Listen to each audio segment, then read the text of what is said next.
ಉದ್ದ ಮತ್ತು ದಪ್ಪ ಕೂದಲು ಪಡಿಬೇಕು ಅನ್ನೋದು ಇತ್ತೀಚೆಗೆ ಎಲ್ಲರದ ಕನಸಾಗಿದ್ದಾರೆ. ಅದರಲ್ಲೂ ಈ ಹೊರಗಡೆ ಹೋದಾಗ ಉದ್ದ ಮತ್ತು ದಪ್ಪ ಕೂದಲು, ಸಿಲ್ಕಿ ಶೈನಿ ಕೂದಲು ಯಾರದಾದ್ರೂ ನೋಡಿಬಿಟ್ವಪ್ಪ ಅಂತಂದ್ರೆ ಅವ್ರು ಏನು ಹಚ್ಕೋತಾರೋ ನಾನು ಅದೇ ಥರನೇ ಯೂಸ್ ಮಾಡ್ಬೇಕು, ನನ್ನ ಕೂದಲಾನು ಅಷ್ಟು ಚಂದ ಹೊಳಿಬೇಕು, ಶೈನಿಂಗ್ ಆಗ್ಬೇಕು ಅನ್ನೋದು ಎಲ್ರಿಗೂ ಒಂದು ಮನಸ್ಸಲ್ಲಿ ಬಂದುಬಿಡುತ್ತೆ. ಸೊ ಅವ್ರು ಏನು ಹಚ್ಕೋತಾರೆ ಕೇಳಬೇಕು, ಹಂಗೆ ಹಿಂಗೆ ಏನೋ ಮಾಡಿ ಕೇಳ್ತೀವಿ, ಬಟ್ ಅವ್ರು ರಿಯಲಾಗಿ ಹೇಳಂಗಿಲ್ಲ ಯಾರು. ಸೊ ಒಬ್ಬೊಬ್ಬರು ಹೇಳ್ತಾರೆ, ಒಬ್ಬೊಬ್ಬರು ಹೇಳಂಗಿಲ್ಲ.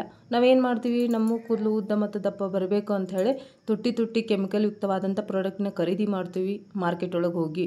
ಅದೆಷ್ಟು ದುಡ್ಡು ಇದ್ರೂ ತೊಗೊಂಡು ಬರ್ತೀವಿ ರೀ ನಾವು. ಯಾಕಂತಂದ್ರೆ ನಾವು ಕೂದಲು ಉದ್ದ ಬೆಳೆಸಬೇಕು, ದಪ್ಪ ಬೆಳೆಸಬೇಕು ಅನ್ನೋದು ಒಂದು ಕನಸು ಹೊಂದಿರ್ತೀವಿ ರೀ. ಸೊ ಹಾಗಾಗಿ ಅವೆಲ್ಲನೂ ನಮಗೆ ಆಗಿ ಬರ್ತವ್ರಿಲ್ಲ. ಪ್ರತಿಯೊಬ್ಬರಿಗೂ ಅದು ಒಂದು ಪ್ರಾಡಕ್ಟ್ ಆಗಿ ಬರಲ್ಲ. ಒಬ್ಬೊಬ್ಬರಿಗೆ ಅದರಿಂದ ಇಚ್ಚಿನೆಸ್ ಸ್ಟಾರ್ಟ್ ಆಗುತ್ತೆ, ಡ್ಯಾಂಡ್ರಫ್ ಆಗುತ್ತೆ, ಒಬ್ಬೊಬ್ಬರಿಗೆ ಹೇರ್ ಫಾಲ್ ಜಾಸ್ತಿ ಆಗಲಿಕ್ಕೆ ಸ್ಟಾರ್ಟ್ ಆಗುತ್ತೆ. ಒಂದು ವೇಳೆ ದಪ್ಪ ಇದ್ರೂ ಕೂದಲ ತಿನ್ನಾಗ್ತಾ ಬರುತ್ತೆ. ಆಮೇಲೆ ಜಾಸ್ತಿ ಹ್ಯಾವಿ ಅಂದರೆ ಡ್ಯಾಂಡ್ರಫ್ ಆಗೋದ್ರಿಂದ ನಮ್ಮ ಕೂದಲು ತೆಳ್ಳಗೆ ಹಾಕ್ಕೊಂತ ಹೋಗ್ತಾವೆ. ಆಮೇಲೆ ಲಾಸ್ಟಿಗೆ ಏನಾಗುತ್ತೆ, ಬೋಳ್ಗುಂಡು ಆಗ್ತೀರಿ ನೀವು ಖರೇನ. ಸೊ ಅಷ್ಟೊಂದು ಪ್ರಾಡಕ್ಟ್ ಒಳಗೆ ಇವಾಗ ಕೆಮಿಕಲ್ ಜಾಸ್ತಿ ಅದ, ಎಲ್ಲದ್ರಾಗ ಆಯುರ್ವೇದಿಕ್ ಎಲ್ಲೂ ಇಲ್ಲ. ಹಾಗಾಗಿ ಈಗಿನ ಇತ್ತೀಚಿನ ಜನ ಏನು ಮಾಡ್ಲಿಕ್ಕತ್ತಾರ ಅಂತಂದ್ರೆ ಆಯುರ್ವೇದಿಕ್ಕಿಗೆ ಜಾಸ್ತಿ ಮೊರೆ ಹೋಗ್ಲಿಕ್ಕತ್ತಾರ. ಸೊ ಈ ಥರ ಆಯುರ್ವೇದಿಕ್ನ ಯೂಸ್ ಮಾಡಿರಿ ನೀವು ಕೂಡ. ಯಾವುದೇ ದುಡ್ಡು ಇಲ್ಲಂಗೆ, ಯಾವುದೇ ಖರ್ಚಿಲ್ಲಂಗೆ, ಯಾವುದೇ ₹0 ಖರ್ಚೊಳಗೆ ನೀವು ಒಳ್ಳೆ ಒಂದು ಆಯುರ್ವೇದಿಕ್ನ ಮನೆ ಒಳಗೆ ತಯಾರಿಸ್ಕೋಬೋದು. ನಿಮಗೆ ಬೀದಿ ಒಳಗೆ ಭಾಳ ಈಸಿಯಾಗಿ ಸಿಗ್ತಾವೆ. ಸೊ ನಡೀರಿ, ನಾ ಏನು ಮಾಡ್ಲಿಕ್ಕತ್ತೀನಿ ಅಂತ ತೋರಿಸ್ಕೊಂಬಂದ್ಬಿಡ್ತೀನಿ. ಇದನ್ನೆಲ್ಲ ನಾವು ಯೂಸ್ ಮಾಡೋದ್ರಿಂದ ನಿಮ್ಮ ಕೂದಲು ದಪ್ಪ ಬರುತ್ತೆ, ಸಿಲ್ಕಿ ಶೈನಿ ಆಗುತ್ತೆ. ಆಮೇಲೆ ಕೂದಲು ಉದುರೋದು ಸಮಸ್ಯೆ ಜಲ್ದಿನೇ ನಿಲ್ಲುತ್ತೆ. 1-2 ಸರಿ ಯೂಸ್ ಮಾಡಿದ್ರಾಗ ಇದ್ರ 100% ರಿಸಲ್ಟ್ ನಿಮಗೆ ಗೊತ್ತಾಗ್ಬಿಡುತ್ತೆ. ಇಲ್ಲಿ ಹೇಳೋ ಅವಶ್ಯಕತೆ ಇಲ್ಲ. ನಾನು ಇಲ್ಲಿ ದಾಸವಾಳ ಎಲೆ ತೊಗೊಂಡೀನಿ, ಆಮೇಲೆ ದಾಸವಾಳ ಹೂ ತೊಗೊಂಡೀನಿ, ಆಮೇಲೆ ಚಾಯ್ ಪುಡಿ ತೊಗೊಂಡೀನಿ. ಸೊ ಇದ್ರ ಬಗ್ಗೆ ಆಲ್ರೆಡಿ ನಾನು ನನ್ನ ಚಾನಲ್ ಒಳಗೆ ಹೇಳಿದೀನಿ, ಇದರಿಂದ ಏನೇನು ಬೆನಿಫಿಟ್ಸ್ ಅದ ಅಂಥೇಳಿ. ಸೊ ನೀವು ಬೇಕಂತಂದರೆ ಗೂಗಲ್ಗೆ ಹೋಗಿ ಒಂದ್ಸರಿ ಸರ್ಚ್ ಮಾಡಿರಿ. ಹೇಳ್ಕೊತಕೊಂಡ್ರೆ ಇಲ್ಲಿ ಟೈಮ್ ಜಾಸ್ತಿ ಆಗುತ್ತೆ. ಆಮೇಲೆ ವಿಡಿಯೋ ಲಾಂಗ್ ಆದರೆ ನಿಮಗೂ ಕೂಡ ಬೇಸರ ಆಗುತ್ತೆ. ಲವಂಗ ಹಾಕೋದ್ರಿಂದ ಫಾಸ್ಟಾಗಿ ಅಂದರೆ ಕ್ವಿಕ್ಕಾಗಿ ನಮ್ಮ ಕೂದಲು ಉದುರೋದು ಜಲ್ದಿ ನಿಲ್ಲುತ್ತೆ ರೀ.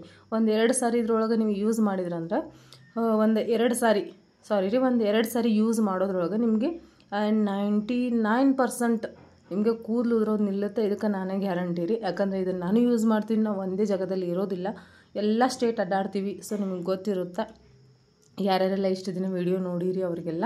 ಸೊ ನಾ ಇಲ್ಲಿ ಲವಂಗ ಸಹಿತ ಅದನ್ನು ಹಾಗೆ ಹಾಕ್ಕೊಳ್ಳಿಕ್ಕತ್ತಿಲ್ಲ, ಅದನ್ನು ಚಲೋತ್ನಂಗೆ ಬಿಟ್ಟು ಇಲ್ಲಿನ ಹಾಕ್ಕೊಳತ್ತೀನಿ. ಒಂದು 4-5 ಲವಂಗ ತೊಗೊಂಡಿನಿ. ಕ್ವಾಂಟಿಟಿ ಹೆಚ್ಚು ಕಡಿಮೆ ಮಾಡ್ಕೊಳ್ಬೋದು ರೀ.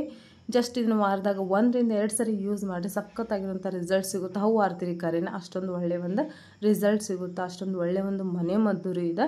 ಸೊ ನಡೀರಿ, ನೆಕ್ಸ್ಟ್ ಇಂಗ್ರೀಡಿಯೆಂಟ್ಸ್ನ ಇಲ್ಲಿ ಮೆಂತ್ಯ ಕಾಳನ್ನು ತೊಗೊಂಡಿನಿ. ಮೆಂತ್ಯ ಕಾಳು ಬಂದುಬಿಟ್ಟು ನಿಮಗೆ ಹೇಳೋ ಅವಶ್ಯಕತೆ ಇಲ್ಲ ಅಂದ್ಕೊಂಡಿನಿ, ಅಂದರೂ ಸ್ವಲ್ಪ ಇದ್ರ ಬಗ್ಗೆ ಹೇಳಿಬಿಡ್ತೀನಿ. ಮೆಂತ್ಯ ಕಾಳು ನಮ್ಮ ಕೂದಲನ್ನು ಸಿಲ್ಕಿ ಶೈನಿ ಮಾಡುತ್ತೆ.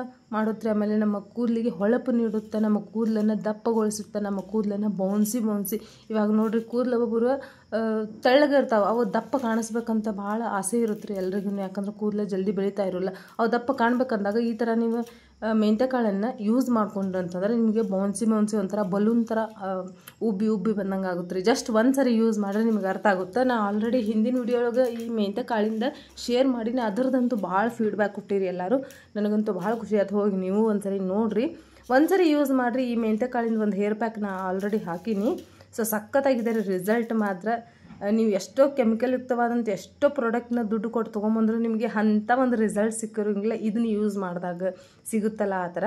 ಸೊ ಹೋಗಿ ನೋಡಿರಿ. ನಾ ಇಲ್ಲಿ ಒಂದು 2 ಸ್ಪೂನ್ ಅಥವಾ 1 ಸ್ಪೂನ ನಿಮಗೆ ಕ್ವಾಂಟಿಟಿ ನೋಡ್ಕೊಂಡು ಇಲ್ಲಿ ಮೆಂತ್ಯ ಕಾಳನ್ನು ಹಾಕೋರಿ.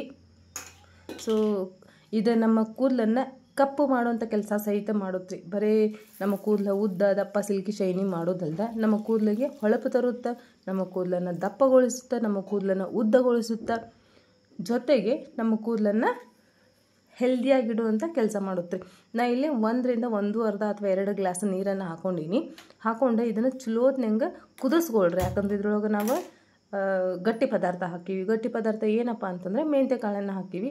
ಸೊ ಹಾಗಾಗಿ ಇದನ್ನು ಚಲೋತ್ನಂಗೆ ನೀವು ಗ್ಯಾಸ್ ಮೇಲೆ ಇಟ್ಕೊಂಡು ಚಲೋತ್ನಂಗೆ ಕುದಿಸ್ಕೋರಿ. ಒಂದು 10 ನಿಮಿಷ ಕುದಿಸ್ಕೊಳ್ರಿ.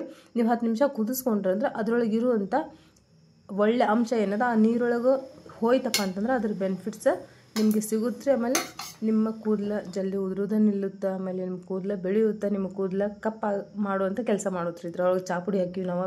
ಸೊ ಅದರ ಕೆಫೆನ್ ಅನ್ನೋ ಪದಾರ್ಥ ಇರೋದ್ರಿಂದ ನಿಮ್ಮ ಕೂದಲನ್ನು ಶೈನಿ ಮಾಡುತ್ತೆ, ಆಮೇಲೆ ಜಲ್ದಿ ಉದುರೋದು ನಿಲ್ಲಿಸುತ್ತೆ. ಆಮೇಲೆ ಎಲ್ಲಕ್ಕಿಂತ ಮೇನ್ ಇದ್ರಾಗ ಲವಂಗ ಹಾಕೋದನ್ನು ಮಾತ್ರ ಮರಿಲಿಕ್ಕೆ ಹೋಗಬೇಡ್ರಿ. ಏನೇ ಇದ್ರೊಳಗೆ ಮರೆತರು ಲವಂಗ ಮಾತ್ರ ಮರಿಲಿಕ್ಕೆ ಹೋಗಬೇಡ್ರಿ. ನಿಮ್ಮ ಒಂದು ಕಿಚನಾಗ ಆಲ್ಮೋಸ್ಟ್ ಫ್ರೀಯಾಗಿ ಅಂದರೆ ಆರಾಮಾಗಿ ಸಿಗುತ್ತೆ. ನೆಕ್ಸ್ಟ್ ಬಂದುಬಿಟ್ಟು ಅದನ್ನು ನಾನು ಇಳಿಸ್ಕೊಂಡು ತೊಗೊಂಡು ಬಂದೀನಿ. ಸ್ವಲ್ಪ ತಣ್ಣಗಾಗಕ್ಕೆ ಬಿಡ್ರಿ. ನಾನು ಇಲ್ಲಿಂದ ಬೌಲ್ ತೊಗೊಂಡಿನಿ. ಇಲ್ಲಿ ಆಮ್ಲಾ ಪೌಡರ್ ತೊಗೊಂಡಿನಿ. ಇಲ್ಲಿ ಆಲ್ರೆಡಿ ನೀವು ಓದ್ಬಿಡ್ರಿ ಒಂದು ಸರಿ. ಇದು ನಮ್ಮ ಅಂದ್ರೆ ಕೂದಲನ್ನು ಕಪ್ಪು ಮಾಡುತ್ತೆ, ಹೇರ್ ಫಾಲ್ನ ರೆಡ್ಯೂಸ್ ಮಾಡುತ್ತೆ, ಆಮೇಲೆ ಸಣ್ಣ ಸಣ್ಣ ಹೇರ್ಸ್ ಬರಲಿಕ್ಕೆ ಇದು ಸಹಾಯ ಮಾಡುತ್ತೆ, ಆಮೇಲೆ ನಿಮ್ಮ ಹೇರ್ ಟೆಕ್ಸ್ಚರ್ನ ಇಂಪ್ರೂವ್ ಮಾಡುತ್ತೆ, ಅಂದರೆ ರೀಗ್ರೋತ್ ಮಾಡುತ್ತೆ ಹೇರ್ಸ್ನ, ಕೂದಲನ್ನು ಬೆಳಿಲಿಕ್ಕೆ ಎಲ್ಲಿ ಕೂದಲು ಬೆಳೆದಿರೋದಿಲ್ಲ ಅಲ್ಲಿ ಬೆಳೆಸುವಂಥ ಕೆಲಸ ಮಾಡುತ್ತೆ ಈ ಒಂದು ಆಮ್ಲಾ ಪೌಡರ್. ಸೊ ನೆಕ್ಸ್ಟ್ ಬಂದುಬಿಟ್ಟು ಭೃಂಗರಾಜ್. ಅದು ಸಹಿತ ನಿಮ್ಮ ಕೂದಲನ್ನು ಸಾಫ್ಟ್ ಮತ್ತು ಹೆಲ್ದಿ ಮಾಡುತ್ತೆ. ಆಮೇಲೆ ನಿಮ್ಮ ಕೂದಲೆಲ್ಲಾದರೂ ಡ್ರೈ ಅದಿದ್ರೆ ರಿಪೇರ್ ಮಾಡುತ್ತೆ, ನಿಮ್ಮ ಕೂದಲನ್ನು ಸಿಲ್ಕಿ ಶೈನಿ ಮಾಡುತ್ತೆ. ನಾನು ಇಲ್ಲಿ ಭೃಂಗರಾಜ್ ಮತ್ತು ಆಮ್ಲಾನ ಒಂದೊಂದು ಸ್ಪೂನ್ ಅಥವಾ ಎರಡು ಸ್ಪೂನನ್ನು ತೊಗೊಂಡಿನಿ. ಇಲ್ಲಿ ನಿಮ್ಮ ಕೂದಲ ಎಷ್ಟು ಇದಾವೆ ಉದ್ದದಪ್ಪ ನೋಡ್ಕೊಂಡು ನೀವು ಇಲ್ಲಿ ಅದ್ರ ಅಕಾರ್ಡಿಂಗ್ ತೊಗೊಳ್ರಿ. ನಾನು ಎಲ್ಲನೂ 2 ಸ್ಪೂನ್ ತೊಗೊಂಡು, ಭೃಂಗರಾಜ್ 2 ಸ್ಪೂನ್, ಆಮೇಲೆ ಆಮ್ಲಾ ಪೌಡರ್ನ 2 ಸ್ಪೂನ್ ತೊಗೊಂಡಿನಿ.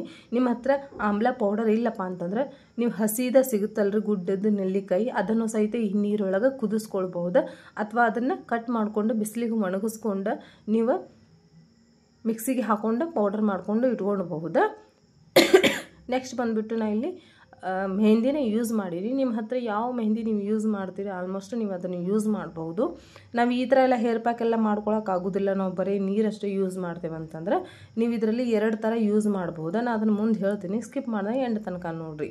ಸೊ ನಾನು ಇಲ್ಲಿ ಕಾಫಿನೂ ಸಹಿತ ಮಿಕ್ಸ್ ಮಾಡ್ಕೊಂಡಿನಿ 1-2 ಸ್ಪೂನ್. ಚಲೋ ಹೊತ್ನಂಗೆ ಮಿಕ್ಸ್ ಮಾಡ್ಕೊರಿ. ನಾವು ನೀರು ಏನು ಕುದಿಸ್ಕೊಂಡಿವಲ್ಲ ಅದನ್ನು ಇದಕ್ಕೆ ಹಾಕ್ಕೊಂಡು ಚಲೋ ಹೊತ್ನಂಗೆ ಮಿಕ್ಸ್ ಮಾಡ್ಕೊಳ್ರಿ, ಸ್ವಲ್ಪನೂ ಗಂಟು ಇರಲಾರ್ದಂಗೆ.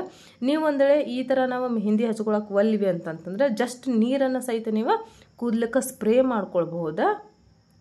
ಸ್ಪ್ರೇ ಮಾಡ್ಕೊಂಡು ನೀವು ಹಾಗೇನೆ ಬಿಟ್ಬಿಡ್ಬೋದು. ಶಾಂಪೂನ ಹಚ್ಚಬೇಕು, ಎಣ್ಣೆನೇ ಹಚ್ಚಬೇಕು, ನಮ್ಮ ಕೂದಲು ಬೆಳೀತಿಲ್ಲ ಅನ್ನೋ ಅವಶ್ಯಕತೆನೇ ಇಲ್ಲ. ಜಸ್ಟ್ ಈ ಒಂದು ನೀರನ್ನು ಯೂಸ್ ಮಾಡಿ ಸೂಪರಾಗಿರುವಂಥ ರಿಸಲ್ಟ್ ಸಿಗುತ್ತೆ ನಿಮಗೆ, ಅವು ಆರ್ಬೇಕು ನೀವು. ಸೊ ನಾನು ಇಲ್ಲಿ ಎಲ್ಲನೂ ಚಲೋ ಹೊತ್ನಾಗ ಮಿಕ್ಸ್ ಮಾಡ್ಕೊಂಡಿನಿ. ಅದಕ್ಕೆ ಒಂದು ಲಿಂಬೆಹಣ್ಣನ್ನು ನಾನು ಇಲ್ಲಿ ಪೂರ ಹಾಕ್ಕೊಂಡಿನಿ. ಸೊ ಇಲ್ಲಿ ನೀವು ಅನ್ಕೋತಿರ್ಬೋದು ಲಿಂಬೆಹಣ್ಣು ಹಾಕಿರಿ ಕೂದಲು ಬೆಳ್ಳಗೆ ಆಗ್ತಾವೆ ಹಂಗೆ ಹಿಂಗೆ. ಏನಿಲ್ಲ ರೀ, ನಿಮ್ಮ ಕೂದಲಲ್ಲಿ ಅಂದರೆ ನಿಮ್ಮ ಒಂದು ಸ್ಕ್ಯಾಲ್ಪ್ ಒಳಗೆ ಇರುವಂಥ ಹೊಲಸು ಏನಿರುತ್ತಲ್ಲ ಅದನ್ನೆಲ್ಲ ಹಾಕಿದ ತಕ್ಷಣ ನಿಮ್ಮ ಕೂದಲು ಅಂದರೆ ಉದುರೋದು ಜಲ್ದಿ ನಿಲ್ಲುತ್ತೆ, ಡ್ಯಾಂಡ್ರಫ್ ಕಡಿಮೆ ಆಗುತ್ತೆ, ಹೊಟ್ಟಾಗೋದಿಲ್ಲ. ಸೊ ಈ ಥರ ಎಲ್ಲ ಬೆನಿಫಿಟ್ಸ್ ಅದಾವೆ ರೀ. ಸೊ ನಾನು ರಾತ್ರಿ ಎಲ್ಲ ಹಾಗೆ ಇಟ್ಟಿದ್ನಿ ಎಲ್ಲನೂ ಮಿಕ್ಸ್ ಮಾಡಿ. ಸೊ ನೆಕ್ಸ್ಟ್ ಮಾರ್ನಿಂಗ್ ನಾನು ಬೆಳಗ್ಗೆ ಎದ್ದ ತಕ್ಷಣ ಇಲ್ಲಿ ನಾನು ಎಗ್ ತೊಗೊಂಡಿನಿ. ಎಗ್ಗದ ವೈಟ್ ಅಷ್ಟೇ ಇರುತ್ತೆ ನೋಡ್ರಿ, ವೈಟ್ ಭಾಗ ಅದನ್ನಷ್ಟೇ ಹಾಕ್ಕೊಳ್ರಿ, ಹಳದಿ ಭಾಗನ ಹಾಕಲಿಕ್ಕೆ ಹೋಗಬೇಡ್ರಿ. ನಾ ಇಲ್ಲಿ ವೈಟ್ ಭಾಗನ ಹಾಕ್ಕೊಂಡು ಚಲೋ ಹೊತ್ನಂಗೆ ಮಿಕ್ಸ್ ಮಾಡ್ಕೊಂಡಿನಿ. ಎಲ್ಲನೂ ಮಿಕ್ಸ್ ಮಾಡ್ಕೊಂಡಾದ್ಮೇಲೆ ಇದಕ್ಕೆ 1-2 ಸ್ಪೂನ್ ಕೊಬ್ಬರಿ ಎಣ್ಣೆನ ಹಾಕ್ಕೊಂಡಿನಿ. ಅಂದರೆ ಮೆಹಂದಿ ಸ್ವಲ್ಪ ಡ್ರೈ ಮಾಡುತ್ತಲ್ಲ, ಸೊ ಹಾಗಾಗಿ ನಾ ಇಲ್ಲಿ ಕೊಬ್ಬರಿ ಎಣ್ಣೆ ಹಾಕ್ಕೊಂಡಿನಿ. ನೀವು ಬೇಕಂದ್ರೆ ಈ ಥರ ಪ್ಯಾಕ್ನು ಹಚ್ಕೋಬೋದು, ಇಲ್ಲಪ್ಪ ನಾವು ನೀರಷ್ಟೇ ಯೂಸ್ ಮಾಡ್ತೀನಿ ಅಂದರೆ ನೀರನ್ನು ಯೂಸ್ ಮಾಡ್ಬೋದು. ಸೊ ಇದರಲ್ಲಿ ಎರಡನ್ನೂ ನೀವು ನಿಮ್ಗೆ ಯಾವ ಥರ ಬೇಕೋ ಆ ಥರ ಯುಟಿಲೈಸ್ ಮಾಡ್ಕೊಳ್ಬಹುದು. ಇದನ್ನು ಹಚ್ಕೊಂಡು 1 ತಾಸು ಅಥವಾ 2 ತಾಸು ಬಿಟ್ಟು ಚಲೋ ಹೊತ್ನಂಗೆ ಸ್ನಾನ ಮಾಡಿರಿ. ತಲೆಗೆ ಅದಕ್ಕೆ ಶಾಂಪೂ ಹಚ್ಕೊಳ್ಬಾರ್ದು. ಶಾಂಪೂ ಮರನೇ ದಿನ ಶಾಂಪೂ ಹಚ್ಕೋಬೇಕು. ರಾತ್ರಿ ಯಾವತ್ತು ನೀವು ಸ್ನಾನ ಮಾಡ್ತಿರಲ್ಲ ಇದನ್ನು ಹಚ್ಕೊಂಡು ಅವತ್ತಿನ ದಿನ ನೀವು ಎಣ್ಣೆ ಹಚ್ಕೊಂಡು ಮಲ್ಕೋರಿ, ಬೆಳಗ್ಗೆ ಸ್ನಾನ ಮಾಡಿರಿ. So thank you so much. ಜೈ ಹಿಂದ್.